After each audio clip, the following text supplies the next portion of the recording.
Noong April 23, 2006, may isang lalaki sa gitna ng Kiev, Ukraine na halos lahat ng taong makasalubong niya ay tinatanong niya kung saan yung Pesnaya Street na halos ni isa sa mga taong nakasalubong niya ay walang nakakaalam. Hanggang sa dumami na ng dumami yung taong pinagtatanungan niya at marami na rin nakapansin dito.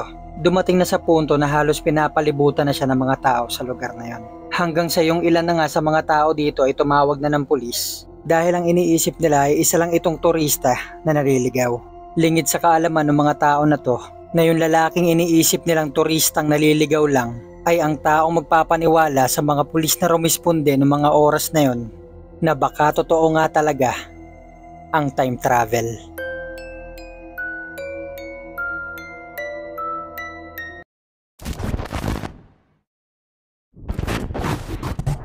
Ngayon, marami ng taong nagkikwento tungkol sa time travel.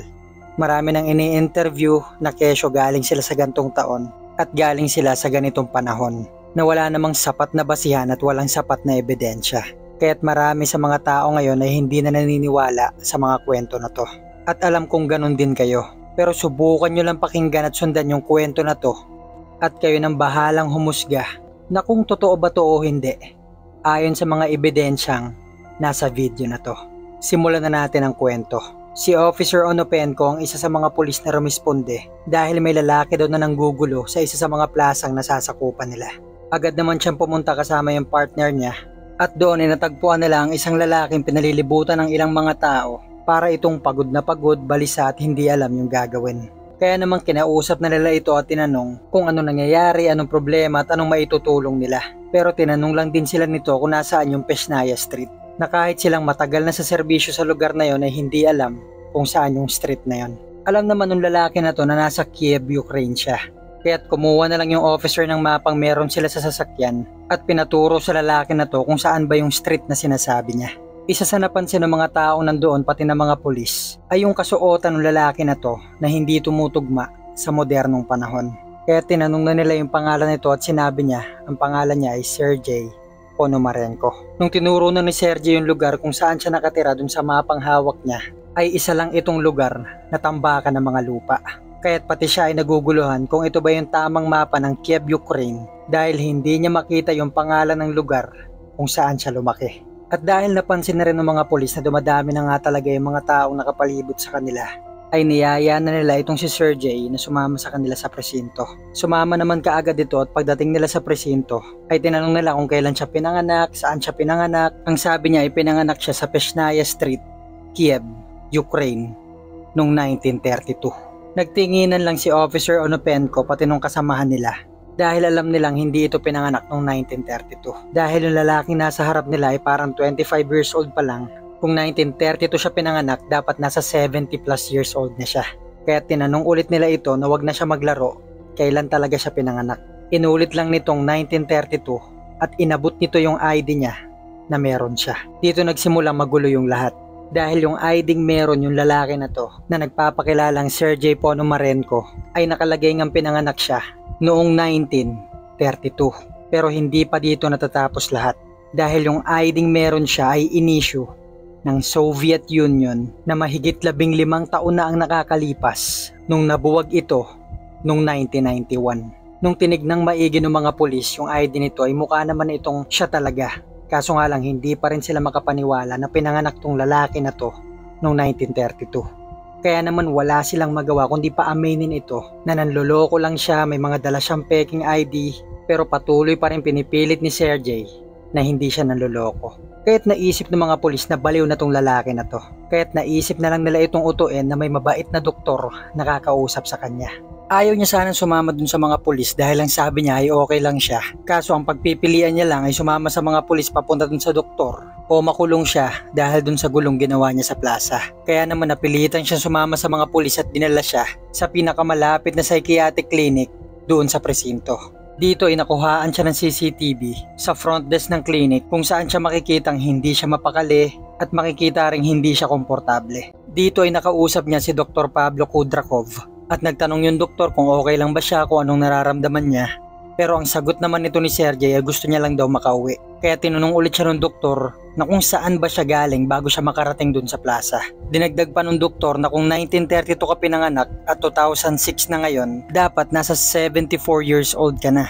Ang sagot naman ni Sergey ay hindi ko alam bakit mo sinasabing 2006 na ngayon. Dahil 26 years old ako, pinanganak ako noong 1932 at taon ngayon ay 1958. Kitang-kita ni Sergey sa mukha ni Dr. Pablo Kudrakov na hindi ito naniniwala sa kanya. Nagtanong ulit si Dr. Kudrakov na kung talagang galing ka sa taong 1958, paano ka napunta sa taong 2006? Ano yung mga huling naaalala mo? Ang huling naaalala niya daw ay naglalakad siya sa city ng Kiev. Hawak-hawak yung pinag-ipunan niyang binili niyang camera dahil balak niyang kumuha ng magagandang picture dito na hilig niyang gawin. Habang nagpipicture siya dito ay may nakita siyang lumilipad na bagay. Hindi niya maipaliwanag kung ano to kaya pinicturean niya rin. Pagkatapos na to ay binaba niya yung camera niya at sinubukan niya itong titigan nang bigla itong lumiwanag pati yung paligid niya. At sa pagdilat niya ng mata niya ay nandun na siya sa plaza kung saan siya kinuha ng mga pulis at dinala siya dun sa clinic. Pinakita ni Sergey yung sinasabi niyang kamerang dala niya at nung nakita ni Dr. Kudrakov yung camera na to ay nagulat siya. Yung camera na yon ay Yashica Flex camera. Pamilyar siya dito dahil nung bata pa siya ay nagkaroon din sila nito ng pamilya niya. Ang pinagtataka niya lang, yung uri ng camera na yon ay itinigil na ang paggawa noong 1970 dahil napag-iiwan na ito ng teknolohiya. Ang naisip ni Kudrakov, baka nabili lang ng bata na to yung camera na to sa mga antique shop. Pero pinipili talaga ni Sergey na nagsasabi siya ng totoo na galing talaga siya sa taong 1958. Kaya't ang ginawa ni Dr. Kudrakov ay pinatawag niya si Vadim Posner na isa sa mga antique camera expert sa lugar nila. Ang sabi naman ng expert na to kay Dr. Kudrakov, pwedeng mabili pa rin ito sa ilang mga antique shop. Kaso nung chinek nila yung manufacture date ng camera, ang nakalagay dito ay 1956. Ang kondisyon ng camera na yun ay parang isang buwan pa lang nagagamit. Oo, posible pa rin makabili ng ganong camera, pero sa ganong uri ng kondisyon ay parang imposible na. Iniwanan muna nila sa isang bakanteng kwarto si Sergey habang si Vadim Posner ay dinedevelop yung mga picture na kuha doon sa camera. Matapos niyang gawin ito, pati siya ay hindi makapaniwala sa nakita niya. Nakita nila dito yung mga picture ng signage sa street ng Kiev, mga building, mga tindahan, mga sasakyan, mga tao, na animoy mga nabubuhay sa taong 1950 to 1960. At sa makatuwid pa nga, yung ilan sa mga tindahan at mga building na nakuhaan sa camera na yon ay 20 to 30 years na nung giniba ito. Ang naisip ni Vadim Posner noong mga oras na yon, maaaring kinuha nga yung mga picture na to noong 1960s, pero imposibleng ma-store ng camera na to yung mga picture na yon ng mahabang panahon. Kaya't sinabi ni Vadim Posner kay Dr. Kudrakov yun na discover niya. Pagkatapos ay tinanong nila si Sergey tungkol sa mga picture na yon. Yung isa sa mga picture na nakuha nila ay si Sergey at kasama niyang babae. Ang sabi ni Sergey ay girlfriend niya daw yun na ang pangalan ay Valentina. Yung ilan sa mga huling picture dun sa camera ay picture ni Sergey at yung suot-suot niya sa picture na yon noong 1958 ay kapareho nung suot niya noong mga oras na yon. At yung pinakahuling picture dun sa camera ay picture ng building at sa gilid nito ay may lumilipad na bagay na sinasabi ni Sergey na nakita niya bago siya mapunta sa taong 2006. Hindi makapaniwala si Vadim Posner pati si Dr. Kudrakov sa nakikita nila. At nagsalita na rin si Sergey kung naniniwala na ba sila sa sinasabi niya. Iniwanan muna nila ulit si Sergey sa isa sa mga kwarto dun sa clinic habang si Vadim Posner ay kukuha ng second opinion sa mga kakilala niyang expert. Makalipas ang ilang minuto o ilang oras ay bumalik sa clinic itong si Posner at sinabi niya kay Dr. Kudrakov na imposible talagang madaya yung mga picture na yon, kaya't napaisip na sila na baka totoo ngang galing yung lalaki na yon sa taong 1958. Agad nilang pinuntahan yung kwartong kinaroroonan ni Sergey, ngunit pagbukas nila ng pinto ay wala na siya rito. Tinanong nila ngayon yung front desk person nila kung lumabas ba to o umalis. Ang sagot naman nito ay hindi daw ito lumalabas pa ng kwarto. Kaya't iniikot nila yung buong clinic pati yung mga katabing lugar nito, pero hindi na nila makita kung saan nagpunta si Sergey. Kaya't nireview nila yung CCTV ng clinic. CCTV nakatutok sa nag-iisang pintuan ng kwartong kinaroroonan ni Sergey. Dito ay nakita siyang pumasok dun sa kwarto pero hindi na nila ito nakitang lumabas. Sinubukan ulit nilang puntahan yung kwarto, baka dumaan ito sa bintana o kahit saan pa. Imposible itong basta na lang mawala, kaya napaisip sila na baka nagtago lang ito o lumabas sa bintana. Pero yung bintana ng kwarto na yon ay may bakal na nakaharang dito at kahit sinong tao ay hindi magkakasya para makalabas. Basta't bigla na lang nawala si Sergey na parang bula at hindi na siya ulit nakita magmula nun. Pero hindi pa dito natatapos yung kwento dahil may naiwan si Sergey bago siya mawala sa clinic na yon. Yun ay yung ID binigay niya sa police officer at yung camera na naiwan kay Dr. Kudrakov. Si Officer Onopenko, isa sa mga pulis na rumisponde para kunin si Sergey dun sa plaza, ay hindi makapaniwala sa kinwento ni Dr. Kudrakov. Kaya't ang ginawa niya ay humingi siya ng tulong sa mga nakatataas na posisyon sa kanya na halungkatin yung mga kaso ng missing person mula 1950 hanggang 1960. Makalipas ang ilang araw na pagtatrabaho at paghahalungkat ng mga dokumento, ay may nakita silang missing person na kapangalan ni Sergey Ponomarenko na naiulat na nawawala noong September 26, 1958. Dito ay lalong naintriga yung mga pulis na silipin yung kaso na to. Yung isa sa mga taong nag-report na nawawala si Sergey ay may naiwang pangalan doon sa police report noong 1958 na ang pangalan ay Valentina Kulik. Yung Valentinang kasama ni Sergey doon sa isang picture na nakuha sa camera noong 1958 na sinasabing girlfriend niya. Sinubukan nila ngayon hanapin yung tao na to at natagpuan nila itong nakatira pa rin sa Kiev, Ukraine na noon ay 70 years old na.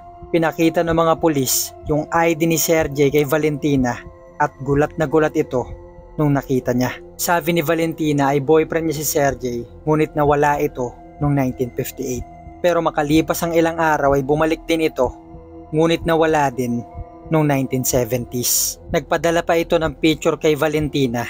Picture ito sa Kiev na punong-puno ng mga building na hanggang sa taon na to, 2024, ay hindi pa natatayo.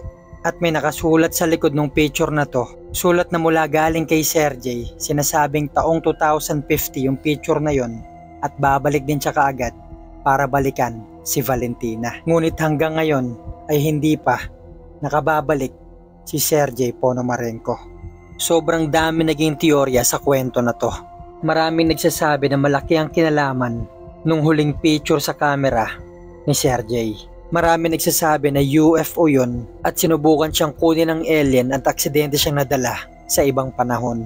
Ang kwento na to ay nabalita noong 2011 sa isa sa mga local channel sa Ukraine. Marami nagsasabi na hindi ito totoo at gawa-gawa lang. Meron din mga nagsasabi na nasa secret files ito ng mga matataas na gobyerno. Ang kaso ay hindi maiwasan ng mga tauhan nila na ilabas yung kwento. Pero ano't ano pa man ang sabihin ng kahit sino, ang kwento ni Sergey Ponomarenko ay ang isa sa mga pinaka nakakakumbinsidong kwento ng time traveler. Kung nagustuhan mo tong kwento na to, huwag mong kalimutan i-like, i-share at mag-subscribe sa YouTube channel na to. Thank you guys for watching. Kita-kita na lang tayo sa susunod na kwento.